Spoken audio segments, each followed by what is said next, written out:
Halo, jumpa lagi di Double N TV Channel. Kali ini kita masuk ke part 13. Kita lengkap dari langsung ke 13 karena ada requestan nih tentang penjaga gawang. Nah, ini konsep-konsep dasar dulu ya. Saya akan membahas di part 13 ini tentang hal penting yang harus dimiliki oleh seorang penjaga gawang atau seorang kiper. Kita masuk ke 7 hal penting tersebut. Dari nomor 1 ya, yang paling terpenting. Nah, itu yang terpenting ya. Yang pertama yang harus dimiliki oleh seorang kiper adalah keberanian. Tuh, jadi keberanian adalah modal awal dari seorang penjaga gawang. Kenapa? Karena kiper itu harus berani ya, satu, menerima serangan ya. Dalam hal ini ruang yang sempit diharuskan untuk kiper berani memasang badannya untuk melindungi gawang ya. Taruhannya adalah nyawa, tanda kutip itu nyawanya itu adalah kebobolan ya, jantung pertahanan. Karena jantung pertahanan kan adalah nyawa ya. Jantung manusia itu nyawanya manusia gitu kan. Nah, kalau di futsal dalam permainannya itu ya gawang itu sendiri gitu, daerah circle itu. Jadi dia harus menjaga daerah circle-nya, daerah kekuasaannya, jangan sampai kemasukan bola ke dalam gawangnya. Yang kedua, keberanian dalam mengambil keputusan, karena kiper ini adalah orang terakhir dalam sisi bertahan. Jadi orang yang paling terakhir melihat berbagai macam situasi yang ada di lapangan. Terus hal penting apalagi yang kedua? Hal penting yang harus dimiliki oleh kiper adalah yang kedua, refleks.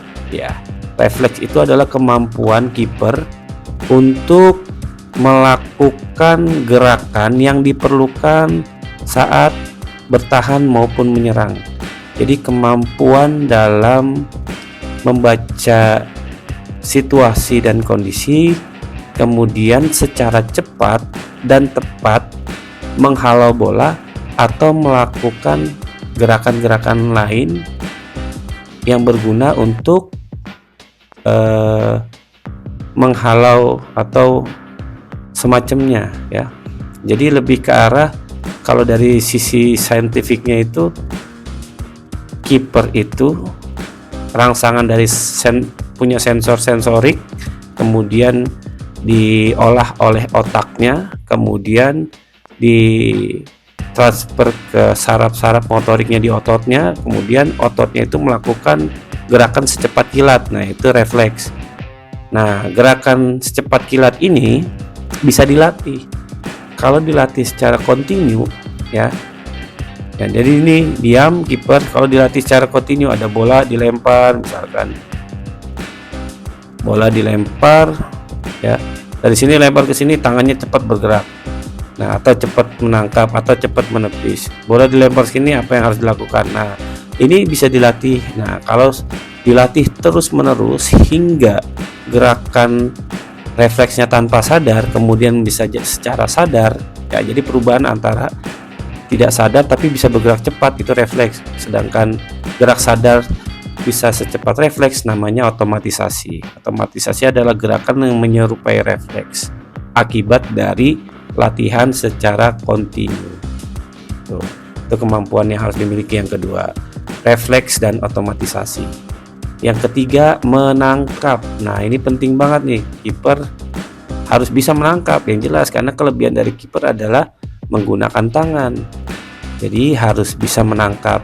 Kemudian lawan kata menangkap ya melempar, harus bisa melempar. Jadi kalau kita ubah lapangan menjadi lapangan futsal sungguhnya nih, coba kita lihat di sini, kiper harus bisa dalam hal ini melempar bola jauh ya maupun dekat. Tuh. Nah, ini misalkan kiper ya, kita umpamakan ini kiper dan ini bolanya. Mungkin penjelasannya agak panjang ya. Nah, ini bola kita lempar daerah dekat, melempar maupun daerah jauh. Lempar secara mendatar, lempar jauh ya. Melemparnya itu lebih banyak menggunakan satu tangan. Oke. Kemudian kemampuan yang harus dimiliki. Yang kelima adalah positioning. Positioning adalah kemampuan membaca sudut bola, ya. Kemudian kemampuan membaca sudut bola yang diikuti dengan kemampuan untuk menutup ruang atau celah-celah kosong yang memungkinkan bola lewat atau bola masuk ke gawang. Di positioning ini penting. Misalkan di sini ada pemain yang ingin syuting, ya. Nih, misalkan di sini pemain mau syuting. Nah, ini penting nih untuk seorang kiper. Kiper harus bisa memposisikan badannya di sudut yang tepat. Kalau dirinya di sini kan nggak mungkin, ini bisa langsung golin. Nah, kalau kita ilustrasikan, nih kipernya kita keluarkan dulu. Kalau kita ilustrasikan seperti sudut tembak, jalur tembak. Nah, ini seperti ini nih. Ini adalah jalur tembak.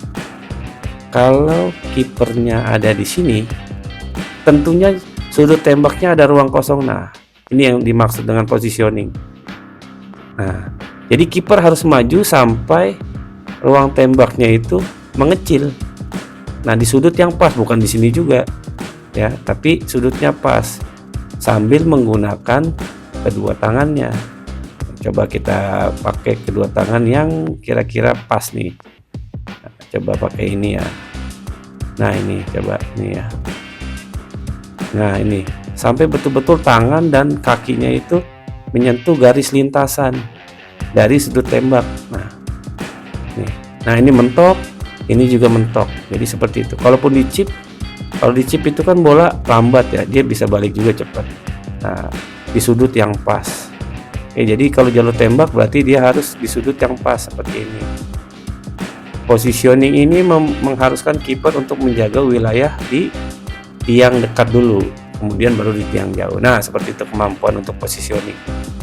Kemudian kemampuan apa lagi yang harus dimiliki oleh penjaga gawang? Masuk ke poin yang 6, blocking. Nah, apa itu blocking? Blocking itu adalah kemampuan, satu, menahan bola, kedua, mengubah laju jalur bola, yang ketiga, menyapu bola. Nah, apa perbedaannya? Nah, ini menarik nih. Kita coba ilustrasikan di lapangan yang setengah lapangan. Nah, ini kita masukkan lagi kiper. Nah, oh salah, madep belakang. Kita coba yang madep depan aja ya. Nah, ini madep depan ya. Mudah-mudahan kelihatan nih. Yang ini, nah ini coba lagi yang lain. Kemudian satu udah, diam, coba diam. Oke, yang diam ya. Jadi ini ada 4 posisi ya, 4 posisi dari penjaga gawang. Posisi siap, nah, saat ini posisi siap, posisi kuda-kuda untuk menahan bola, posisi melayang, posisi menangkap. Oke, kita coba ya yang menahan bola. Nah, blocking ya, di poin ke-6 itu blocking, menahan bola.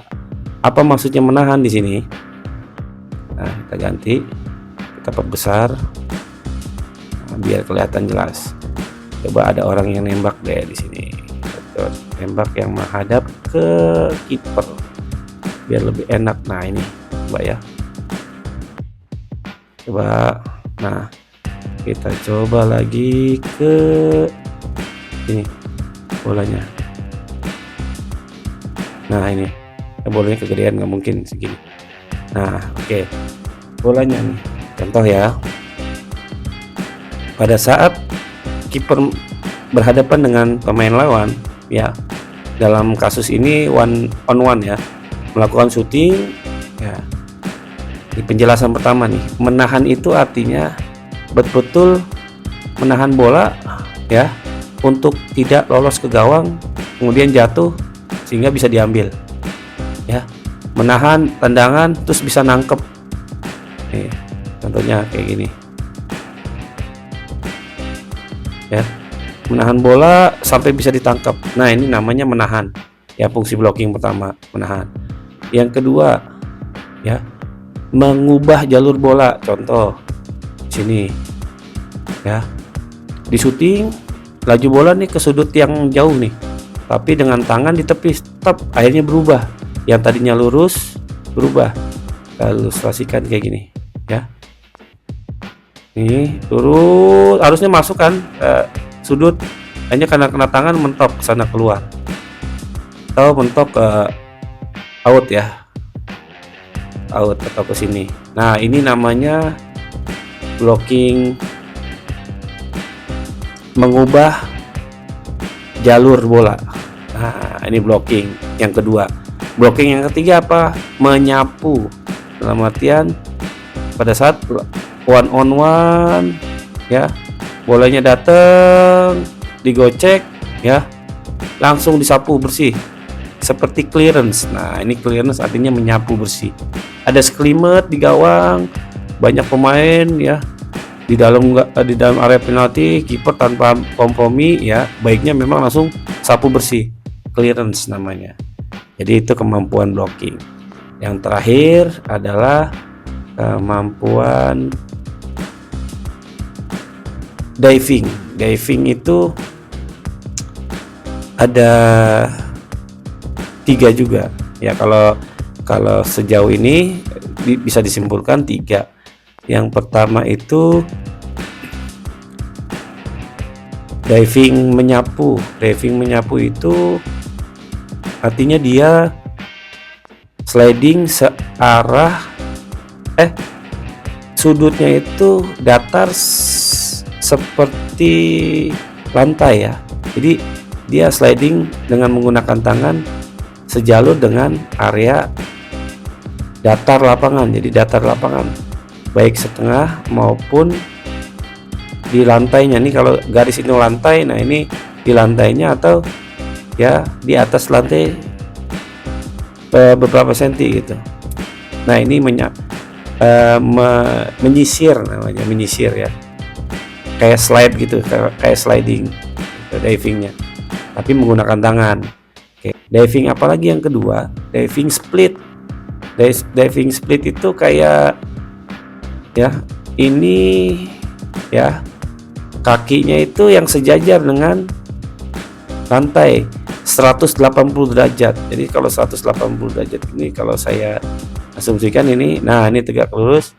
Nah, ini kaki kiri di sini, kaki kanan di sini. Ya, jadi ini bentuknya kan kalau kayak gini kan sumbu 180 derajat. Kayak gitu. Jadi ini kalau ini kan ditekuk. Nah, ini lurus, ini juga lurus, split. Itu diving yang kedua. Ya. Nah, diving yang ketiga itu